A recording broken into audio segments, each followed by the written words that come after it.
Hello good afternoon दोस्तों। Doctor Surabhi Jain. चलिए IUPAC nomenclature पढ़ रहे थे ना अपन। ठीक है, तो अपन स्टार्टिंग से IUPAC नोमेनक्लेचर करते हैं। ओके, देखिए, वन सेकेंड। हाँ, देखिए,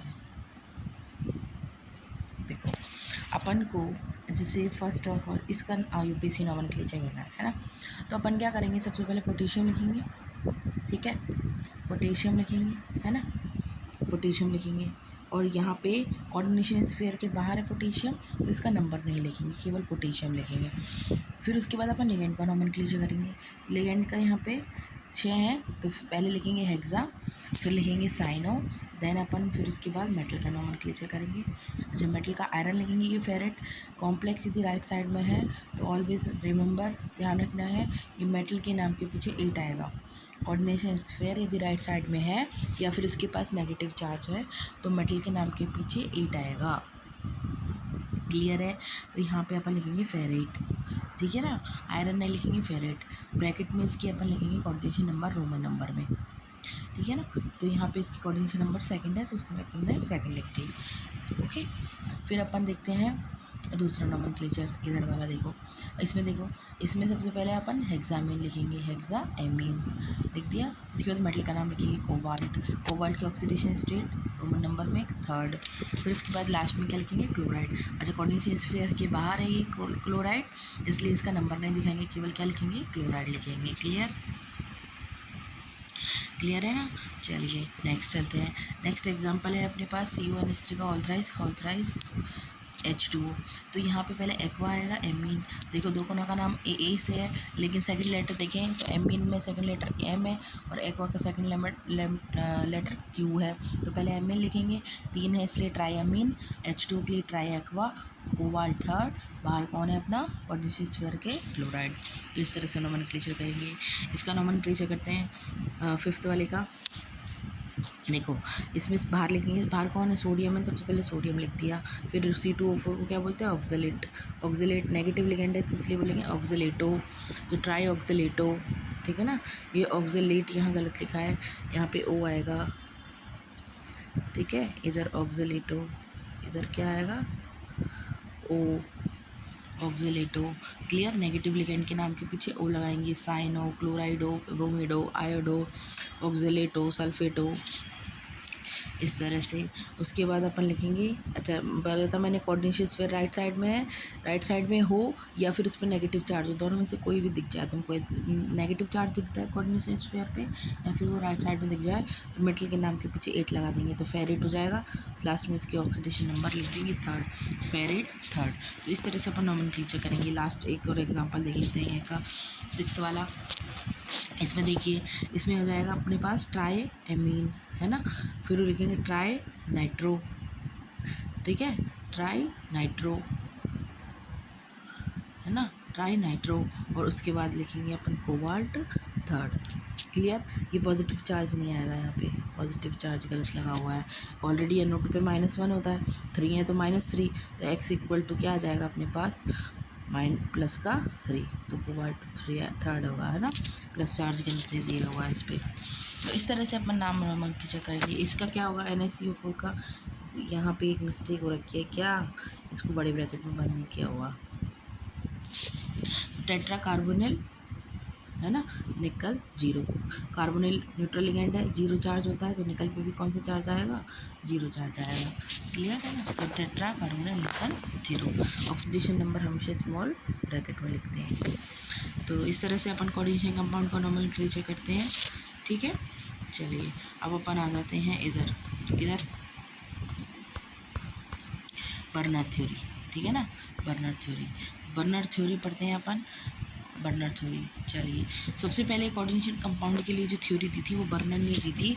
ठीक है ना, बर्नर ने ही कोऑर्डिनेशन कंपाउंडों की क्या की थी, खोज की थी, रिसर्च किया था।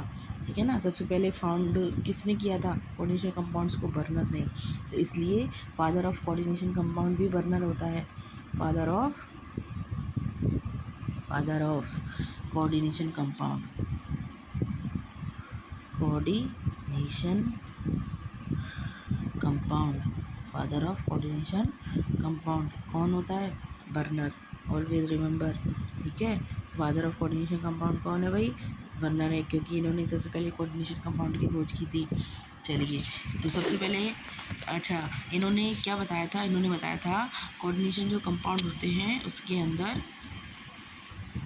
अंदर दो तरह की वैलेंसी होती है, एक तो प्राइमरी वैलेंसी होती है और एक सेकेंडरी वैलेंसी होती है, ठीक है ना।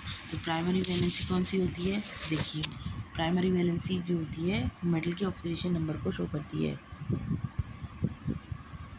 प्राइमरी वैलेंसी मेटल के ऑक्सीडेशन नंबर को शो करेगी, आयनाइजेबल होगी, है ना, नॉन डायरेक्शनल होगी, generally satisfied by negative ligand, not responsible for geometry, ठीक है ना, नॉट रिस्पॉन्सिबल फॉर ज्योमेट्री और represented by dotted line. Structure जब बनाते हैं कॉम्प्लेक्स का तो उसमें जो प्राइमरी वैलेंसी है वो डॉटेड लाइन्स के थ्रू शो होती है।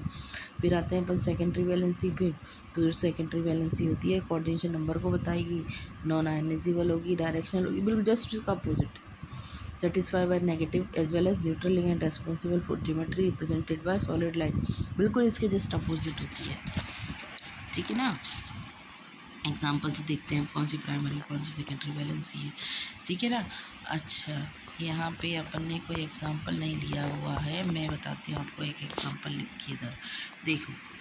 जैसे अपने पास सपोज दैट कोई कॉम्प्लेक्स है, ठीक है, CN का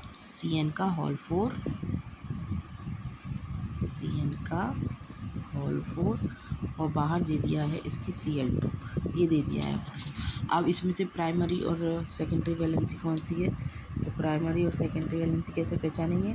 देखो कैसे पहचानेंगे, देखो ये जो कोऑर्डिनेशन स्फीयर के अंदर जो भी लिगेंड दिया हुआ है ना, जो भी लिगेंड दिया हुआ है, कितने साइनाइड दे रखे हैं? 4। तो कोऑर्डिनेशन स्फीयर के अंदर जो लिगेंड होते हैं वो सेकेंडरी वैलेंसी को कंप्लीट करते हैं। तो जो साइनाइड है ना, साइनाइड जो ये CN- है, ये सेकेंडरी वैलेंसी को दिखा रहा है। किसको दिखा रहा है? सेकेंडरी वैलेंसी को दिखा रहा है, ठीक है ना। और ये जो Cl है बाहर दिया हुआ है कोऑर्डिनेशन, ये प्राइमरी वैलेंसी को दिखा रहा है। किसको दिखा रहा है? ये प्राइमरी वैलेंसी को दिखा रहा है, क्लियर है ना, ठीक है। और ये जो साइनाइड है सेकेंडरी वैलेंसी जो होती है निश्चित फिक्स होती है, किसी भी मेटल की सेकेंडरी वैलेंसी फिक्स होती है। निकल की सेकेंडरी वैलेंसी जो होती है इसमें कितनी शो हुई है? 4 है। कितनी है? 4 है, ठीक है ना। किसी भी कॉम्प्लेक्स में सेकेंडरी वैलेंसी फिक्स होती है, चेंज नहीं होती है। इस कॉम्प्लेक्स की सेकेंडरी वैलेंसी कितनी है? 4 है। 4 कैसे बताया? कितने लिगेंड जुड़े हुए हैं यहाँ पे मेटल के साथ? 4 है ना, मोनोडेंटेड लिगेंड। तो निकल की सेकेंडरी वैलेंसी कितनी हो गई? 4 हो गई। फिक्स है, चेंज नहीं हो सकती है, ठीक है। चेंज दैट मीन्स अपन इस कॉम्प्लेक्स को यदि वाटर के अंदर डिजोल्व करें तो इस कॉम्प्लेक्स ये जो कोऑर्डिनेशन स्फीयर है ये ऐसे कैसे रहेगा? ये आयनाइजेबल नहीं होगा। सेकंड थिंग, ये ज्योमेट्री को फिक्स करती है। 4 है, साइनाइड है यहाँ पे, है ना, तो या तो इसकी ज्योमेट्री टेट्राहेड्रल होगी या कैसी होगी? स्क्वायर प्लेनर होगी। तो यहाँ पे ये स्ट्रॉन्ग फील्ड लिगेंड होता है साइनाइड, इसलिए इसकी जो ज्योमेट्री है वो स्क्वायर प्लेनर होती है। कैसी होती है? स्क्वायर प्लेनर ज्योमेट्री होती है, ठीक है। तो ये ज्योमेट्री को फिक्स कर रही है। Cl का तो कोई रोल ही नहीं है ज्योमेट्री में। ज्योमेट्री कौन फिक्स कर रही है? सेकेंडरी वैलेंसी फिक्स होती है, ज्योमेट्री को करती है, ज्योमेट्री का फिक्सेशन करती है। साथ में ये किससे पूरी हो रही है? नेगेटिवली चार्ज लिगेंड से पूरी हो रही है ना। साइलेंट कैसे लिगेंड है? नेगेटिवली चार्ज लिगेंड से ये क्या हो रही है? कंप्लीट हो रही है। अब ये जो बाहर का ये दिया हुआ है तुम्हारे आयन Cl2, ये प्राइमरी वैलेंसी को दिखाता है और ये चेंजेबल वैल्यू होती है। यहाँ पे Cl2 भी हो सकते हैं, 3 भी हो सकते हैं, 4 भी हो सकते हैं, कितने भी हो सकते हैं, ठीक है। और इसका ज्योमेट्री में कोई भी पार्टिसिपेशन नहीं होता है। CN4 की जब अपन NiCN4 की जब स्ट्रक्चर बनाएंगे, अपन NiCN4 की जब स्ट्रक्चर बनाएंगे तो अपने पास स्ट्रक्चर जो बनेगी ना वो इस तरह की बनेगी।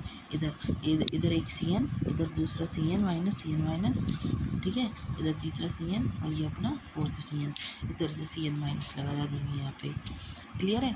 और जो ये Cl2 है बाहर, ये डॉटेड करके इस तरह से अपन डॉट करके यहाँ लगाएंगे, है ना।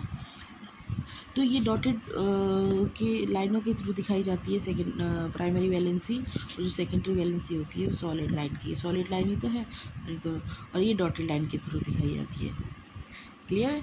तो इस तरह से अपन तरह से अपन क्या करते हैं, प्राइमरी सेकेंडरी वैलेंसी का क्या करते हैं, डिटर्मिनेशन करते हैं। ठीक है ना, ये अपना हो गया CN माइनस। ठीक है, तो ये अपन प्राइमरी सेकेंडरी समझ में आया, क्लियर है सबको। चलिए, तो ये प्राइमरी सेकेंडरी वैलेंसी हो गई। ठीक है, अब आते हैं अपन EN रूल पे, effective atomic number. What is the EN rule? तो देखिए, कोई भी मेटल को कोई भी हो, सबको स्टेबिलिटी चाहिए होती है। तो कोऑर्डिनेशन कंपाउंड जो अपनी स्टेबिलिटी होती है ना, वो EN के थ्रू पूरा करते हैं। What is the EN? Effective atomic number. Metal यदि कोई कोऑर्डिनेशन कॉम्प्लेक्स है और उसका एटॉमिक नंबर इफेक्टिव हो जाए, इफेक्टिव दैट मीन्स यहाँ पे इफेक्टिव का मतलब है नोबल गैस से। यदि कोई कॉम्प्लेक्स है और उसका उसका जो नंबर है ना, उसका नंबर जो है कॉम्प्लेक्स का, वो या उसमें, या बोल दिया अपन उसमें इलेक्ट्रॉनों की जो नंबर्स हैं, है ना, इलेक्ट्रॉनों की नंबर्स जो हैं वो इफेक्टिव एटॉमिक नंबर के यदि इक्वल हो जाती हैं, ठीक है, तो दैट मीन्स इसका मतलब ये है कि वो कॉम्प्लेक्स EN रूल को फॉलो कर रहा है, और जो EN रूल को फॉलो करता है वो स्टेबल कॉम्प्लेक्स होता है। आए समझ में? अब समझाते हैं, देखो कैसे। देखिए, ये अपने पास K4FeCN6 है। इस कॉम्प्लेक्स की यदि अपन इफेक्टिव एटॉमिक नंबर निकालें तो कैसे निकालेंगे? देखो, पोटेशियम यहाँ पे कोऑर्डिनेशन स्फीयर देखना है अपन को केवल, है ना। देखो, ये स्मॉल ब्रैकेट्स बनाया हुआ है, गलत लिखा हुआ है, यहाँ पे ये बड़ा ब्रैकेट आएगा, ठीक है ना। अच्छा, इफेक्टिव एटॉमिक नंबर कैसे निकालेंगे? आयरन का एटॉमिक नंबर क्या होता है? 26 होता है। क्लियर, 26 हो गया। साइनाइड कितने जुड़े हुए हैं यहाँ पे? 6 जुड़े हुए हैं। एक साइनाइड कितने इलेक्ट्रॉन पेयर देगा? 2।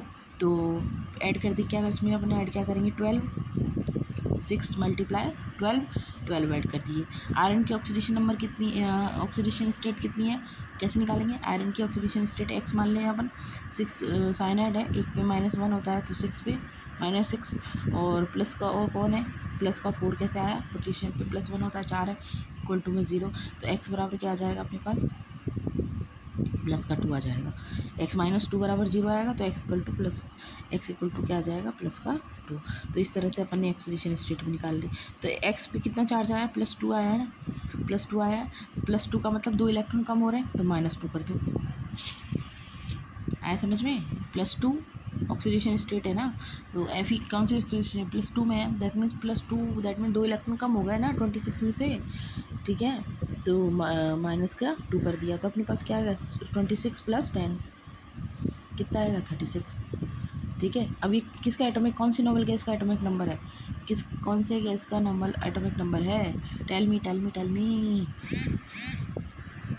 नियॉन का, है ना भाई, सॉरी, आर्गन का, है ना, आर्गन का एटॉमिक नंबर है ना ये।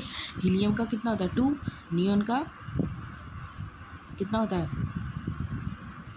8, ठीक है।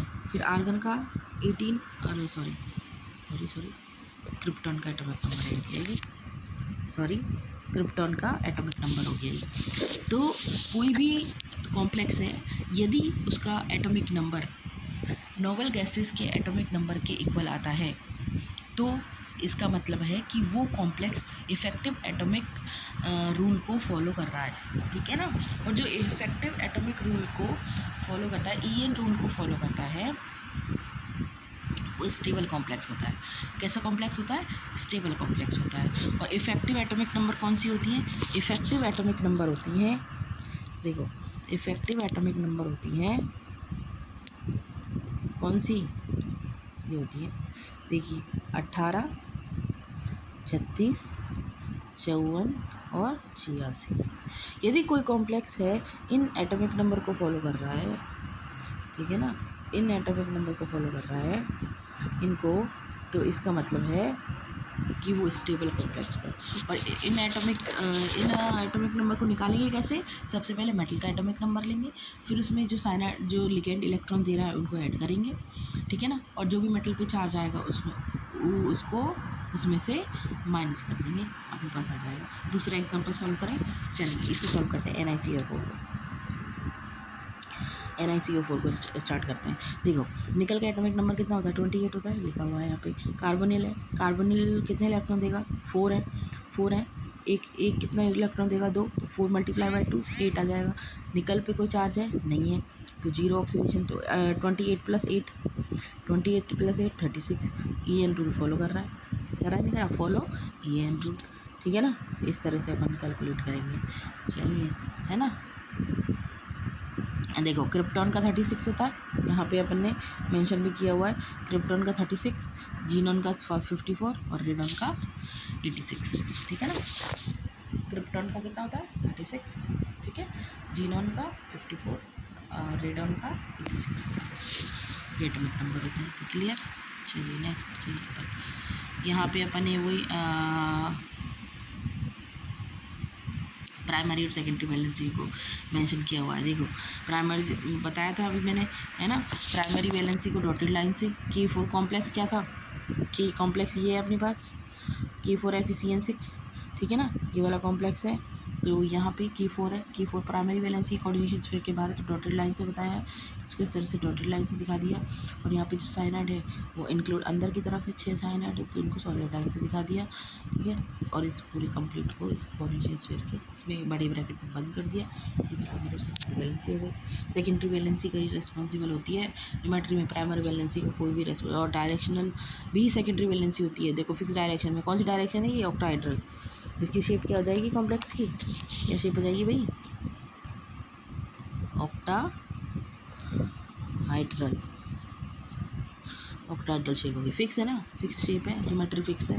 लेकिन वैलेंसी ज्योमेट्री कोई क्या करती है, डिसाइड करती है। अपना इसके बाद अपन आते हैं क्या क्या क्या क्या क्या क्या बैलेंस बॉन्ड थ्योरी। ठीक है, तो बैलेंस बॉन्ड थ्योरी किसने दी थी, बैलेंस बॉन्ड थ्योरी दी थी पाउली ने। पाउली देता है ये बैलेंस बॉन्ड थ्योरी को, कौन देता है, पाउली। और इसने हाइब्रिडाइजेशन को बताया था। देखो किसी भी कॉम्प्लेक्स के हाइब्रिडाइजेशन कौन कौन से हो सकते हैं, sp3 sp2 sp3 sp3d d2 और dsp2, ये होगा। ठीक है ना, कॉम्प्लेक्स इन अच्छा, यहाँ पे एक चीज़ इसने क्या दी थी, यदि कोई कॉम्प्लेक्स है वो अंदर के डी ऑर्बिटल काम में ले रहा है, तो उसको अपन इनर ऑर्बिटल कॉम्प्लेक्स कहेंगे। उसको अपन क्या कहेंगे, इनर ऑर्बिटल कॉम्प्लेक्स कहेंगे। और यदि वो आउटर के डी ऑर्बिटल काम में ले रहा है, तो उसको अपन आउटर ऑर्बिटल कॉम्प्लेक्स कहेंगे। क्लियर है ना, बाहर के डी काम में ले रहा है आउटर ऑर्बिटल, अंदर के डी ऑर्बिटल काम में ले रहा है हाइब्रिडाइजेशन में, तो इनर ऑर्बिटल कॉम्प्लेक्स कहेंगे। ठीक है, अब आते हैं नेक्स्ट पे। देखिए बैलेंस बॉन्ड थ्योरी ने क्या बताया था, कोऑर्डिनेशन नंबर 4 यदि होती है तो हाइब्रिडाइजेशन यहाँ पे कौन सा मिलेगा अपन को, हाइब्रिडाइजेशन मिलेगा sp3 या dsp2। और 6 होती कोऑर्डिनेशन नंबर, तो हाइब्रिडाइजेशन मिलेगा d2 sp3 या sp3 d2 sp3 में अंदर के डी काम में आ रहे हैं, तो इनर ऑर्बिटल कॉम्प्लेक्स होगा वो। और sp3 d2 में बाहर के डी ऑर्बिटल काम में आ रहे हैं, ठीक है ना, तो वो आउटर ऑर्बिटल कॉम्प्लेक्स होगा। ठीक है, उस कॉम्प्लेक्स क्या कहेंगे, आउटर ऑर्बिटल। और यहाँ पे शेप क्या होगी, ऑक्टाहाइड्रल। और sp3 या dsp2 में, देखो sp3 में टेट्राहाइड्रल और dsp2 में स्क्वायर पिलर शेप होगी। ठीक है, चलिए बैलेंस बॉन्ड थ्योरी है ना, बैलेंस बॉन्ड थ्योरी जो है स्ट्रेंथ ऑफ लिगेंड को नॉट एक्सप्लेन करती है। ये इसके अंदर कोई भी स्पेक्ट्रोकेमिकल सीरीज नहीं दी जाती है, ना ये लिगेंडों की स्ट्रेंथ को बताती है। फिर आता है अपने पास CFT ने स्पेक्ट्रोकेमिकल सीरीज दी थी। CFT ने क्या दी थी, स्पेक्ट्रोकेमिकल सीरीज़। और स्पेक्ट्रोकेमिकल सीरीज़ ये कहाँ से स्टार्ट होती है, I- से स्टार्ट होती है, CO तक चलती है ये। और इसको याद करने का तरीका क्या है, I भागर सनी क्लास से क्या, फरार, है ना, F- फरार हो, ऑक्जेलेटो पानी सुनो, EDT ये and ammonia NH3 in Canada और कोलंबो। ठीक है, आई भागकर सनी क्लास से और बाहर फरार हो, ऑक्जिलेटो। देखो ऐसे याद करना अपन को, इसमें आई भागकर सनी क्लास से फरार। ठीक है, आई भागकर सनी क्लास से फरार हो गई, हो ऑक्जिलेटो, हो क्या हो गया भैया, ये हो ऑक्जिलेटो पानी सुनो, कहानी सुनो, EDTA NH3 in Canada and Colombo. इस तरह से याद करना है। तो सबसे स्ट्रॉन्ग लिगेंड कौन सा है? CO। इसमें तुमको याद करने वाले देखो ये 4 लिगेंड इंपॉर्टेंट है, CO, CN, EN और NH3। ये याद रख लेना, CO सबसे स्ट्रॉन्ग होता है, फिर CN और EN, फिर NH3, और हैलोजन अपने पीछे पीछे आएंगे, ठीक है। और H2O होता है जो ये क्या है, ये H2O जो है ये बीच का लिगेंड है, ना तो स्ट्रॉन्ग है ना प्रबल है, ना तो वीक है ना ही स्ट्रॉन्ग है, ठीक है ना। H2O के पीछे वाले ये सारे जो है ये सारे वीक हैं, और H2 के बाद वाले जो हैं ये CO, CN, EN, NH3, DTA, NCS minus, ये सारे कौन है? स्ट्रॉन्ग लिगेंड है ना। तो स्पेक्ट्रोकेमिकल सीरीज CFT में आई थी, क्लियर है भाई। चलिए अब अपन कुछ की हाइब्रिडाइजेशन निकाल लें VBT के थ्रू। NiCO4 दिया हुआ है यहाँ पे अपन को, कौन दिया हुआ है? NiCO4 दिया हुआ है ना। NiCO4 दिया है और निकल का ऑक्सीडेशन नंबर निकालेंगे। सबसे पहले तो 3D सीरीज है, ऑक्सीडेशन स्टेट यहाँ 0, कार्बोनिल लिगेंड होता है, न्यूट्रल है इसलिए ऑक्सीडेशन स्टेट 0 है। इलेक्ट्रॉनिक वाले 3D8 4s2, और भाई 3D8 4s2, इसके संग वेकेंट ऑर्बिटल भी बना लेते हैं, काम आएंगे 4p और 4d। कौन सा ऑर्बिटल है? 4d, ठीक है ना। अब अपने पास यहाँ पे 4 कार्बोनिल है तो हमको 4 वेकेंट ऑर्बिटल चाहिए। अब अपन के पास यहाँ पे देखो 3 ऑर्बिटल ये रहे। अब एक चीज़ यहाँ ध्यान रखनी है कि सबसे पहले वेकेंट ऑर्बिटल के साथ सबसे पहले अपन को लिगेंड लिखना है। सबसे पहले मेटल का इलेक्ट्रॉन कॉन्फिगरेशन लिख दिया, मेटल का इलेक्ट्रॉनिक कॉन्फिगरेशन लिख दिया। मेटल का इलेक्ट्रॉनिक कॉन्फिगरेशन लिखने के बाद अपन को और लिगेंड देखना है, लिगेंड कैसा है, स्ट्रॉन्ग है या वीक है। तो देखो अभी पढ़ा है CO कैसा लिगेंड होता है, CO स्ट्रॉन्ग, सबसे ज़्यादा स्ट्रॉन्ग लिगेंड होता है। तो स्ट्रॉन्ग लिगेंड का काम होता है जो भी अनपेड इलेक्ट्रॉन है या जो भी बाहर के जो इलेक्ट्रॉन सबको अंदर धकेल देना, धक्का दे देना होता है। इतना पावरफुल है, इतना स्ट्रॉन्ग है, किसी को देख नहीं सकता किसी कमरे में कि कोई कमरा खाली भी रह जाए, सारे कमरों को फुल कर देगा, ठीक है ना, सारे रूम्स को फुल कर देगा। CO इतना स्ट्रॉन्ग है, इतना धक्का मारेगा इलेक्ट्रॉन्स को कि सारे रूम फुल हो जाएंगे। तो यहाँ देखो ये 2 रूम वीकेंट है नहीं है, 2 रूम, ये 2 रूम वीकेंट है, 2 ऑर्बिटल वीकेंट है। तब क्या करेगा ये CO, ये जो बाहर के 2 इलेक्ट्रॉन दिख रहे हैं ना, इनको फुलफुलाते बाहर के अलग कमरे में, इनको अंदर धक्का दे देगा, भाई तुम भी जाओ अंदर चलो। तो ये 2 इलेक्ट्रॉन जो हैं ये अंदर आ जाएंगे, तो एक इलेक्ट्रॉन इसमें शिफ्ट हो जाएगा, इधर आ गया, और दूसरा इलेक्ट्रॉन इसमें शिफ्ट हो जाएगा। अब इसको भाई खूब सारी जगह मिल गई 4 CO को, एक 3 रूम तो ये रहे, एक रूम ये रहा, 4 CO चाहिए, सबको सेपरेट रूम चाहिए, एक CO के लिए एक रूम चाहिए भाई, ठीक है। तो ये वाला वेकेंट हो गया ना, इलेक्ट्रॉन अंदर चले गए, तो अपने पास देखो ये पेयरिंग हो गई इलेक्ट्रॉन्स की, ठीक है। और ये अपने पास 4 CO ऑर्बिटल के लिए वेकेंट ऑर्बिटल मिल गए, ये एक CO अपना एक लोन पेयर ऑफ इलेक्ट्रॉन एक रूम में दे देगा, और अपने पास sp3 हाइब्रिडाइजेशन हो जाएगा, ठीक है। sp3 हाइब्रिडाइजेशन हो जाएगा, और sp3 हाइब्रिडाइजेशन जब होता है तो यहाँ पे स्ट्रक्चर अपने पास कौन सी आएगी, टेट्राहेड्रल स्ट्रक्चर आएगी, ठीक है, टेट्राहेड्रल स्ट्रक्चर आ गई। और नेचर कैसा है इसका, पैरामैग्नेट है, डायमैग्नेटिक कॉम्प्लेक्स का। देखो सारे इलेक्ट्रॉन जो है हाइब्रिड ऑर्बिटल में पेयरिंग फॉर्म में है, इसलिए डायमैग्नेटिक, डाय मतलब सारे इलेक्ट्रॉन डाय फॉर्म में है, डाय मतलब युग्मित अवस्था में है, ठीक है ना। तो डायमैग्नेटिक कॉम्प्लेक्स हो गया ये। चलिए ये हो गई, ये बता दिया। अपने पास अपन को क्या देखना है, अपन को देखना है यदि 3D सीरीज़ की मेटल है ना कॉम्प्लेक्स, यहाँ पे अच्छा ये चीज़ ध्यान रखनी है तुमको, यदि 3D सीरीज़ की मेटल है तो वहाँ पे तो अपन को लिगेंड की स्ट्रेंथ देखनी है, ठीक है ना। लिगेंड की क्या देखनी है, स्ट्रेंथ। यदि लिगेंड वीक है तो इलेक्ट्रॉन की पेयरिंग नहीं होगा, और लिगेंड जब स्ट्रॉन्ग है तो वहाँ पे इलेक्ट्रॉन की पेयरिंग हो जाएगी। चलो इसको पूरा समझते हैं। CMA देखो ये चार्ट देखो, इसमें सबसे पहले अपन को कॉम्प्लेक्स अपने पास 3 टाइप कर सकते हैं, 2 टाइप कर सकते हैं। एक तो केवल वो कॉम्प्लेक्स जिसमें 3D मेटल हो, एक वो कॉम्प्लेक्स जिनमें 4D और 5D की मेटल हो, ठीक है ना। तो 3D मेटल पे देख लेते हैं। यदि कॉम्प्लेक्स 3D मेटल की बनी हुई है और मेटल की ऑक्सीडेशन लेस देन या इक्वल टू 3 है, तो वहाँ पे लिगेंड की स्ट्रेंथ देखनी है। मेटल की ऑक्सीडेशन कितनी है, इक्वल टू 3 है, 3 से कम है, तो वहाँ पे लिगेंड की स्ट्रेंथ देखनी है। और यहाँ पे लिगेंड की स्ट्रेंथ कैसे देखोगे, स्ट्रॉन्ग लिगेंड है तो इलेक्ट्रॉन्स की पेयरिंग हो जाएगी, वीक लिगेंड है तो इलेक्ट्रॉन्स की कोई पेयरिंग नहीं होगी। लेकिन ये मेटल की ऑक्सीडेशन स्टेट ग्रेटर देन 3 है तो वहाँ पे ऑलवेज इलेक्ट्रॉन की पेयरिंग होगी।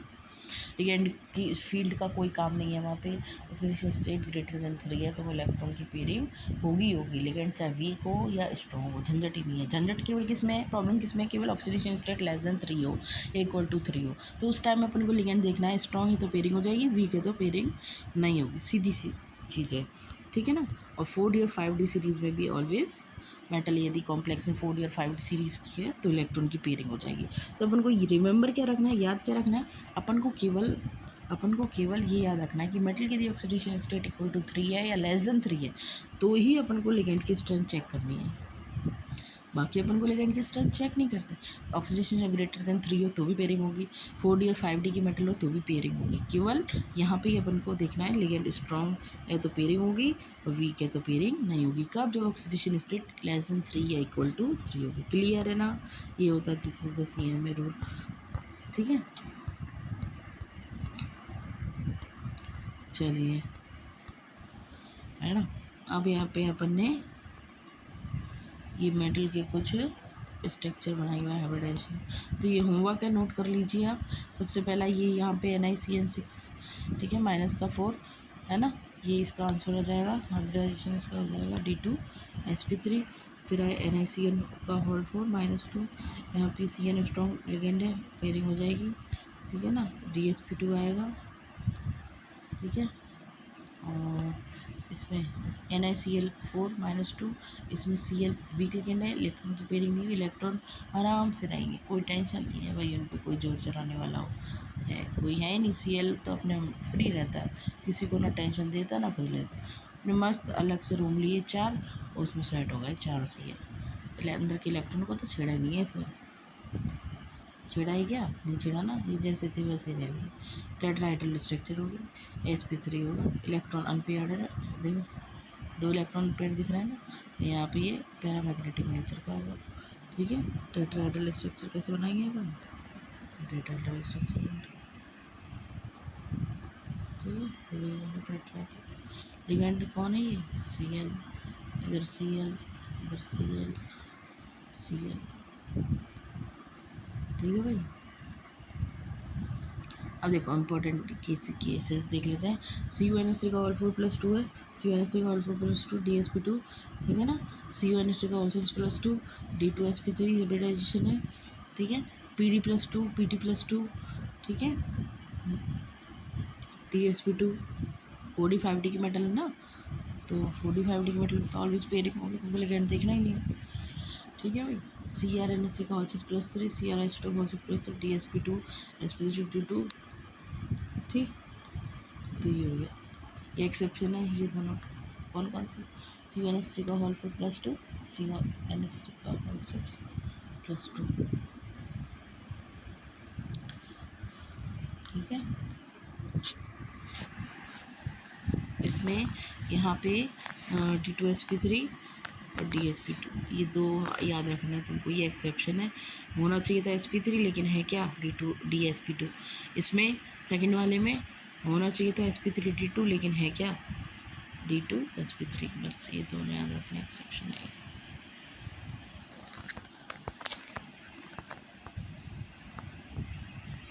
Limitation of BBT, this is the field, इसका फेलियर क्या है, लिमिटेशन क्या है, फेलियर क्या है, इसकी नेचर ऑफ लिगेंड को ये नहीं बता पाई, है ना, क्वांटिटेटिव एस्टिमेशन नहीं दे पाई, ये तो बता देती थी डायमैग्नेटिक है पैरामैग्नेटिक है, लेकिन ये नहीं बताई कि डायमैग्नेटिक है पैरामैग्नेटिज्म है तो वो कितना बोर मैग्नेटॉन है ना, कि डायपोल मूवमेंट से निकालते हैं ना पैरामैग्नेटिज्म का प्रॉपर्टी, फॉर्मूला क्या है पैरामैग्नेटिज्म का, कैसे निकालते हैं अपन,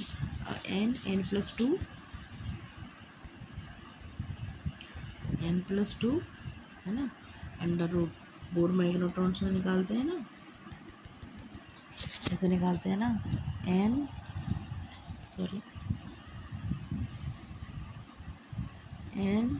n+2 under root Bohr magneton, तो ये इसने ये नहीं बताया था, इसने क्वांटिटेटिव एस्टिमेशन नहीं दिया था, इसने केवल क्वालिटेटिव बताया था। क्वालिटी बता दी कॉम्प्लेक्स के ऊपर मैग्नेटिक है, डायमैग्नेटिक है, ठीक है ना।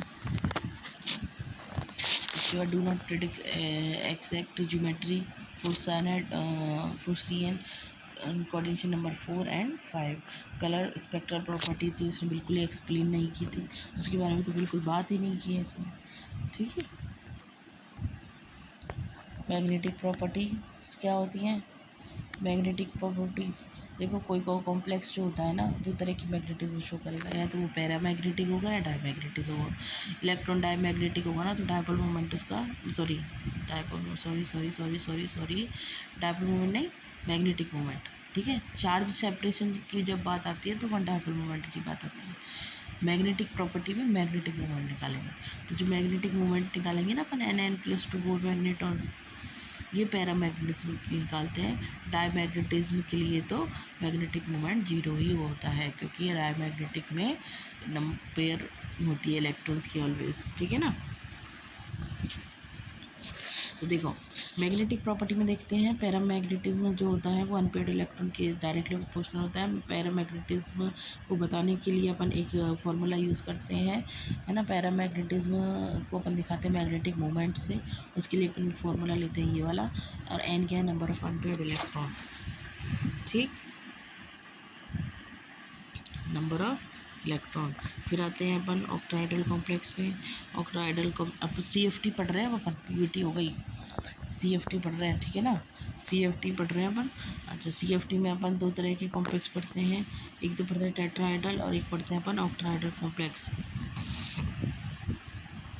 तो CFT ऑक्टाइडल कॉम्प्लेक्स की देखो स्प्लिटिंग, कोई भी मेटल है उसके पास सबसे पहले वेकेंट डी ऑर्बिटल है, ठीक है ना, ये डी ऑर्बिटल है। अब इन डी ऑर्बिटल के पास कौन आया, लिगेंड आ रहा है। कौन आ रहा है, लिगेंड आ रहा है भाई, ये लिगेंड आ रहा है।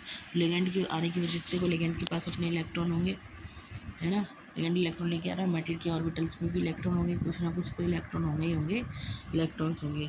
तो इलेक्ट्रॉन होने की वजह से लिगेंड के इलेक्ट्रॉन मेटल के ऑर्बिटल की जो इलेक्ट्रॉन्स हैं रिपेल करेंगे, पास आएंगे। तो इस कारण से जो ऑर्बिटल है ना, तो 2 पार्ट्स में डिवाइड हो जाते हैं इस तरह से। नीचे तो आ जाते हैं 3, ऊपर चले जाते हैं 2। नीचे के 3 ऑर्बिटल को बोलते हैं T2G, और ऊपर के 2 ऑर्बिटल्स को बोलते हैं EG।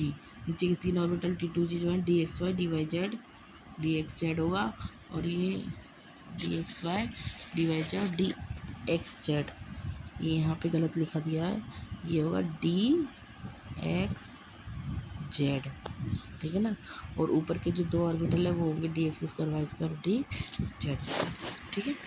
गैप क्या होगा ऑर्बिटल के बीच, बेचारे 5 जो थे एक सब जो थे अलग अलग हो गए भाई, बट गए, 3 भाई नीचे आ गए, 2 भाई ऊपर चले गए। वो गैप क्या होगा, टोटल डेल्टा O। ये डेल्टा O का जो वैल्यू होती है ना, वो 10dQ के बराबर होती है, ये वैल्यू, ठीक है, 10dQ के बराबर होती है। नीचे की वैल्यू क्या आएगी, 2/5 डेल्टा O, ठीक है। ऊपर की वैल्यू क्या आएगी, 3/5 डेल्टा O।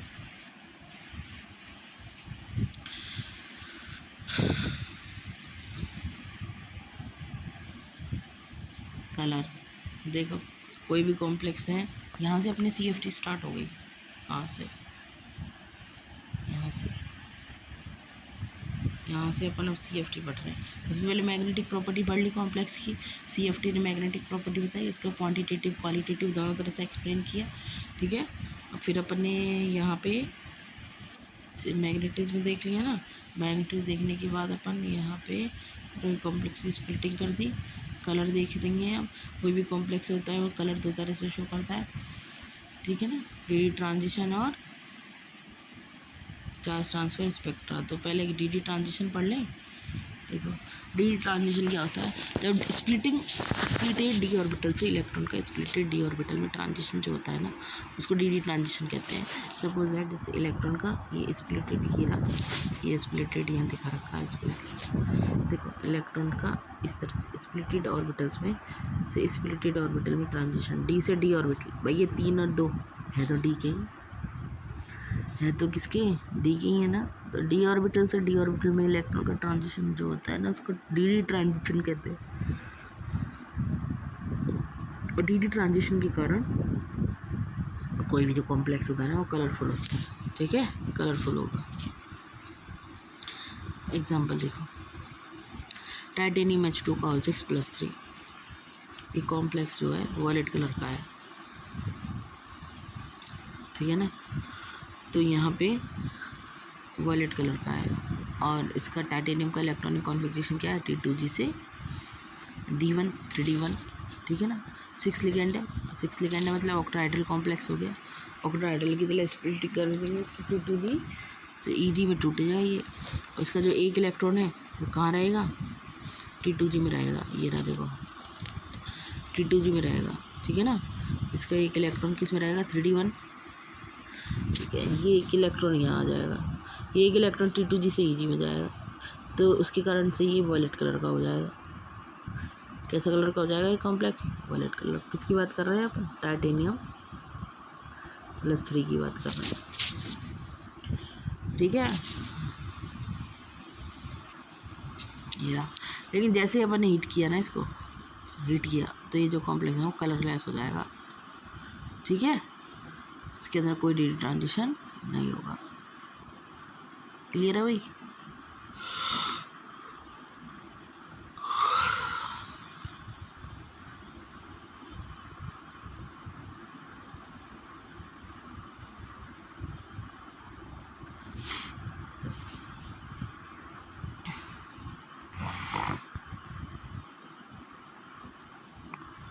ये अपने टेट्राहेड्रल कॉम्प्लेक्स की स्प्लिटिंग पढ़ रहे हैं। तो आज अपन इतना ही देखेंगे, आगे क्लास अपन कल समझेंगे। थैंक यू, एंड बताना ज़रूर कि कैसा लग रहा है पढ़ के, ठीक है।